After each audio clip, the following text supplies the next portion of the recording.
একটু একটু করে মানুষটার চেহারা আপনি নিজে তৈরি করে নিচ্ছিলেন আপনার কল্পনায়। বই পড়ি ওই আমার তো ডিপ্রেশন কাটেনি। যে লেখক একটা পেন্সিল স্কেচ করে দিয়েছেন আর আমরা সেই স্কেচটার উপরে কালার করছি। কেমন আছেন আপনারা? আচ্ছা, কখনো কি ভেবে দেখেছেন Mark Zuckerberg, Bill Gates, Steve Jobs, Warren Buffett, Elon Musk, এই মানুষগুলোর মধ্যে মিল কি? এরা প্রত্যেকেই খুব ধনী। আরও একটা মিল আছে, এদের প্রত্যেকেরই পড়ার অভ্যাস আছে। যত ব্যস্তই থাকুক না কেন তারা কিন্তু সবসময় একটুখানি সময় বের করে পড়ার জন্য। তাহলে বই পড়ার কি নির্দিষ্ট কোনো উপকারিতা আছে যে এত ব্যস্ততার মধ্যেও এই মানুষগুলো বই পড়ার জন্য সময় বের করছে? আসুন আজকের আলোচনায় আমরা সেটাই দেখে নেব।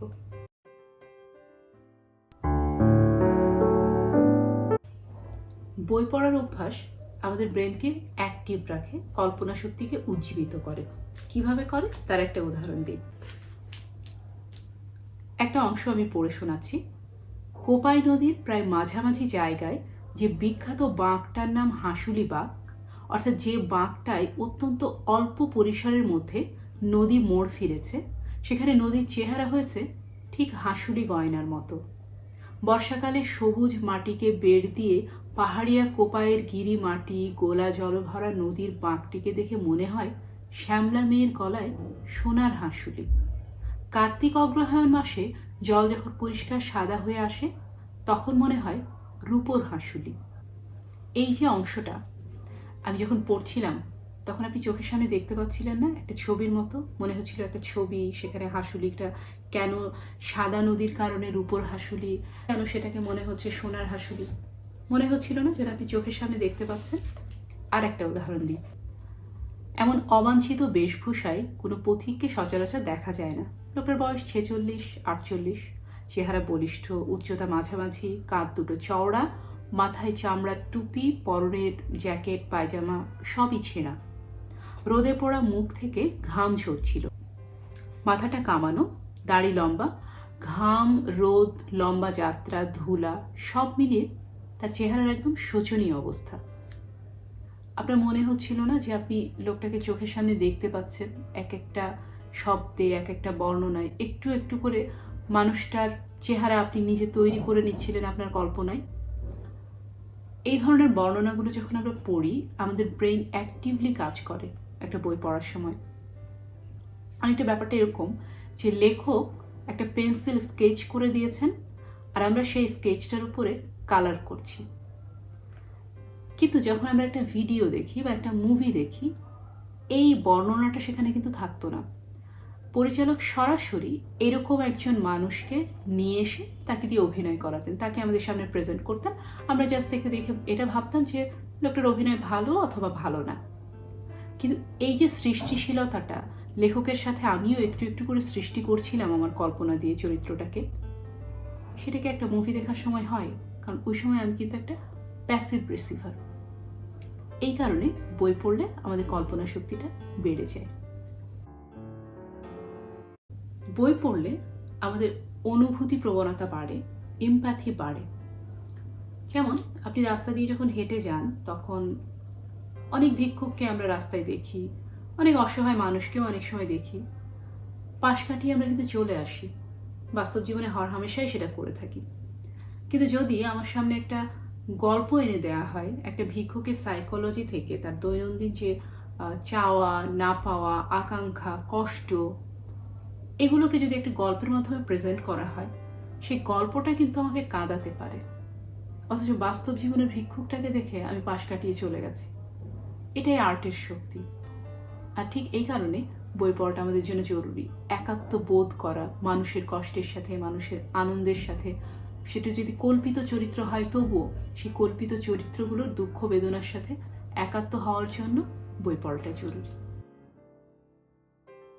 গবেষণায় দেখা গেছে যারা বই পড়েন তাদের যে কগনিটিভ ফাংশন সেটা অনেক বেশি ইমপ্রুভ করে ডে বাই ডে।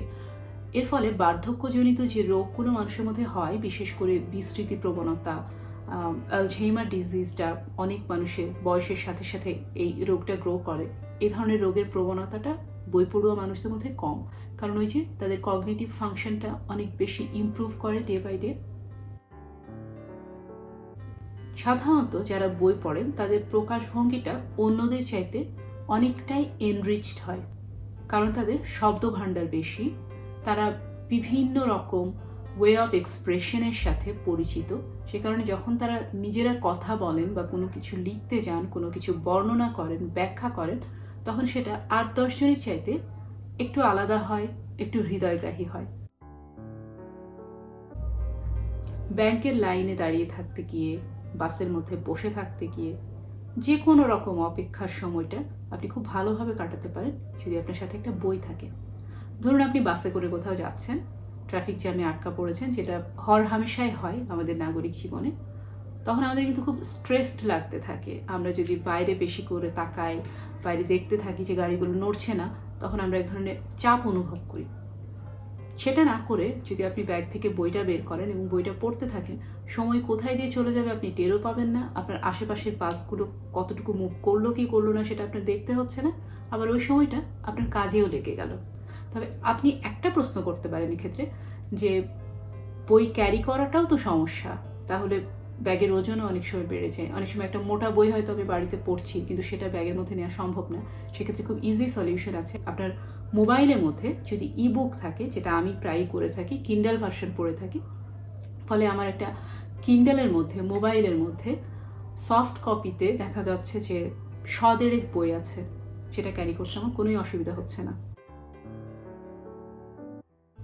গবেষণায় আরও দেখা গেছে, ছোট বাচ্চাদেরকে রাতে তারা ঘুমোতে যাওয়ার আগে তাদেরকে যদি কোনো একটা বই থেকে কিছুটা অংশ পড়ে শোনানো হয়, সেক্ষেত্রে তাদের কল্পনা শক্তি যেমন বাড়ে, এটা তাদের পার্সোনালিটি বিল্ড আপের জন্য যেমন ভালো, প্যারেন্টসের সাথে তাদের বন্ডিংটা অনেক ভালো হয়। কারণ তারা একটা কোয়ালিটি টাইম স্পেন্ড করতে পারে, সুন্দর একটা কিছু শিখতে পারে, জানতে পারে, এবং স্টোরি টেলিংয়ের মধ্যে দিয়ে সুন্দর একটা সময় কাটানোর মধ্য দিয়ে তাদের ভেতরের বন্ডিংটা আরও দৃঢ় হয়। 2009 সালে রিসার্চাররা একটা রিসার্চ করে দেখেছিলেন যে বই যারা বেশি বেশি পড়েন তাদের পক্ষে ডিপ্রেশনকে কাটিয়ে ওঠা সম্ভব। এটা শুনতে একটু অবিশ্বাস্য মনে হলেও লজিকটা ছিল এরকম। তারা দেখেছিলেন যে কোনো মানুষ যদি প্রতিদিন 30 মিনিট করে অন্তত বই পড়ে, সে যদি কিছু পজিটিভ কিছু পড়ে প্রতিদিন, পজিটিভ থটস তার মাথার মধ্যে আসে এবং পজিটিভ এনার্জি গ্রো করে।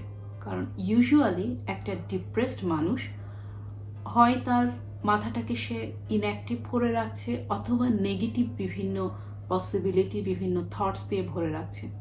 যদি সে একটা বই পড়ে, তাহলে সে অন্য বিষয়ে কিছুক্ষণ এঙ্গেজ থাকছে এবং তার মাথার মধ্যে অন্য কিছু ইনফরমেশন থাকছে, যার ফলে তার মাথায় ঠিক যতখানি জায়গা জুড়ে নেগেটিভ থটস ছিল, সেই জায়গাগুলো আস্তে আস্তে অন্য বিভিন্ন ইনফরমেশন নেবে, এবং এর ফলে ডিপ্রেশনকে একটু একটু করে সরিয়ে দেওয়া তার পক্ষে সহজ হবে। আপনি হয়তো প্রশ্ন করতে পারেন, না আমি তো মাঝে মাঝেই টুকটাক বই পড়ি, কই আমার তো ডিপ্রেশন কাটেনি। সেক্ষেত্রে আমার প্রশ্ন, আপনি যখন বই পড়েন তখন কি আসলে পুরো একটা বই কয়েকদিন ধরে রেগুলারলি পড়ে পুরো একটা বই কি কিছুদিনের মধ্যে আপনি শেষ করেছেন, নাকি ছেঁড়া ছেঁড়া ভাবে পড়ছেন? বইয়ের যে অংশটা ভালো লাগলো সেই অংশটা জাস্ট একটু পড়লাম, পড়ে রেখে দিলাম। আমার কাছে মনে হয় যদি কোনো একটা বই আমরা পড়ি, তাহলে শুরু থেকে শেষ পর্যন্ত যদি আমি বইটার পুরো প্যাটার্নটা, পুরো স্টোরি লাইনটা আমরা যদি ফলো করি, তাহলে পুরো মেসেজটা আমি পাবো। সেই আইডিয়াটা আমার পক্ষে নেওয়াটা সম্ভব, এবং সেই আইডিয়াটা আমাকে কিছুক্ষণ ভাবাবে, আমার মনের, আমার চেতনার একটা অংশ হবে যদি আমি পুরোটা শেষ করি। এবং রেগুলার বেসিসে যদি আমি প্রতিদিন 30 মিনিটস করে ভাবে পড়ি, প্রথমে আমি 10 মিনিটস দিয়ে শুরু করতে পারি, প্রথমে 10 মিনিটস, তারপরে আর কিছুদিন পরে 20 মিনিটস, এভাবে করে যদি সময়টা বাড়াই এবং রেগুলার বেসিসে যদি আমি রিডিং হ্যাবিটটা বজায় রাখি, তাহলে কিন্তু ডিপ্রেশনকে ফাইট করা সম্ভব। কি মনে হয়, বই পড়বেন? আজকের এই ভিডিওটা দেখার পরে আপনার যদি পড়তে ইচ্ছে করে, পড়া শুরু করতে ইচ্ছে করে, তাহলে সেটা আমাকে জানাতে পারেন। আর আগে থেকেই যদি আপনার পড়ার অভ্যাস থেকে থাকে, তাহলে আপনি আপনার পড়ার কোনো স্মৃতি, সেটা ভালোও হতে পারে, খারাপও হতে পারে, আমার সাথে শেয়ার করতে পারেন। ভালো থাকুন সবাই, বেশি বেশি বই পড়ুন এবং সবাইকে ভালো রাখুন।